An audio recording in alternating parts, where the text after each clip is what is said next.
It seems like the favorite target of 60-year-old white men in the media is, inexplicably, in a twist of events, millennials and Gen Z kids. From political views to socioeconomic trends, my generation seems to be the one that gets put as a punchline more than an actual group of people. We are both too entitled, while also told we're not taking up enough space. We are both too extravagant, while also killing too many industries. And yet, we are still called stupid while being the most educated generation. When it comes to a group to pick on, we are second only to Republicans, and that gap is closing. While we hear this criticism daily, people refuse to pay attention to the issues that are actually hitting youth hard right now. A big one, mental illness. Mental illness will affect 1 in 5 Canadians. That's 20%.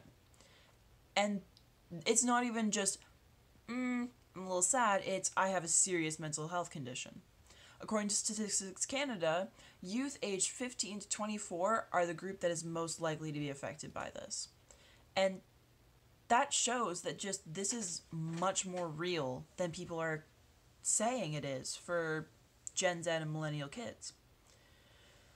But so many people are going, oh, well, we don't know what the cause of it is yet. There's not really like a big solution, like therapy, talk to your high school guidance counselor, that kind of thing.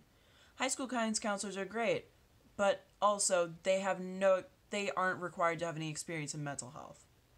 So, got me thinking. Well, everyone's saying it's that damn phone of mine, but I was wondering, could it possibly be the stress and massive expectations placed on us? The average high school student has ridiculous amounts of stress, and this has skyrocketed since 20 years ago. To put it in perspective, a study was done from 1953 to 1993, and it showed that many average children showed the same or higher levels of anxiety than people who were in psychiatric wards. In another report, it shows that there are 3 groups that are much more susceptible to mental health issues, and to anyone in these groups, it shocks no one.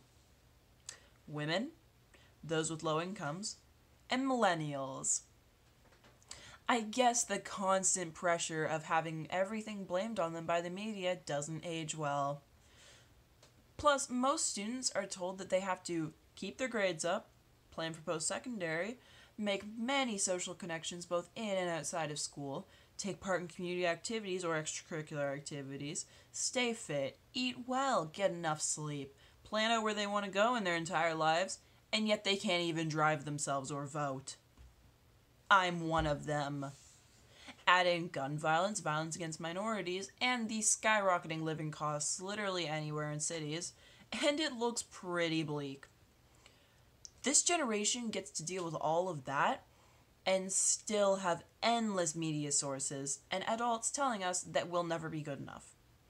We get called snowflakes or worse because we are trying to cheer each other up, or in an insane twist, God forbid, trying not to make others hate themselves for things they can't change. Wow, revolutionary idea. I can't count how many people I know over the age of 30 who regularly make jokes about young adults. Maybe we could know how to spend our money responsibly if we were taught how to budget. Maybe we could afford university if they hadn't been privatized and had their prices jacked up like businesses that they are. Maybe we could learn how to be quiet and docile if there were fewer issues that affected us so much. I mean, look at those making fun of Gen Z kids in the States right now for protesting gun violence. All these people had a way easier time than we ever will. Most of them white, most of them dudes, most of them at this point pretty damn old. And yet they're saying that the lives of our brothers and sisters, our friends, our family members, our classmates, but like guns. 17 kids, but like assault rifles.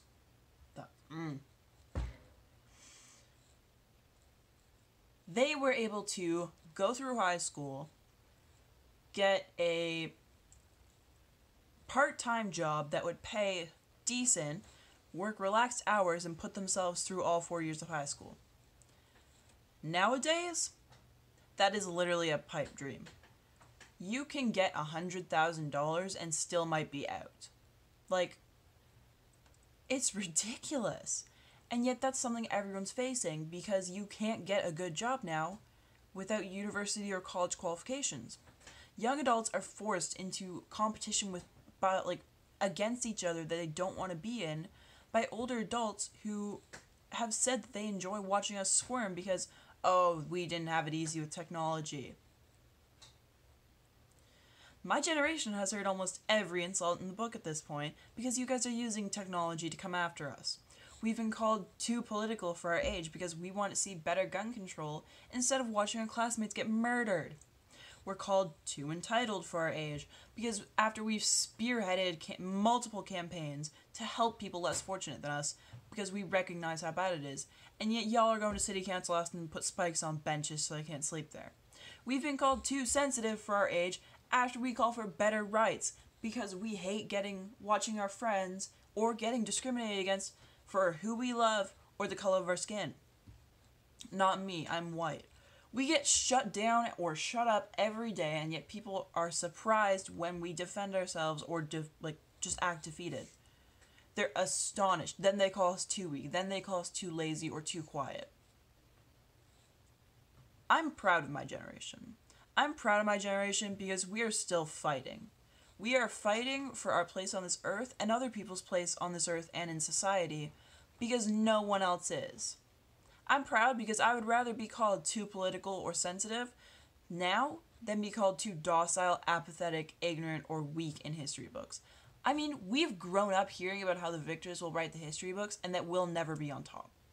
We've grown up watching superhero movies and reading dystopian fiction, and yet people are surprised that we're finally fighting back. I mean, we are a generation that is, pardon my French, fucked beyond belief. We get to battle poverty, mental illness, climate change, and more, while being told that we aren't good enough. I don't think we'll ever be told that we're good enough. I think that we're going to have to tell ourselves that we're good enough, because I think we are. And I think that we can still change things even though many of us are losing hope before we've graduated. And honestly, I really hope we can change things.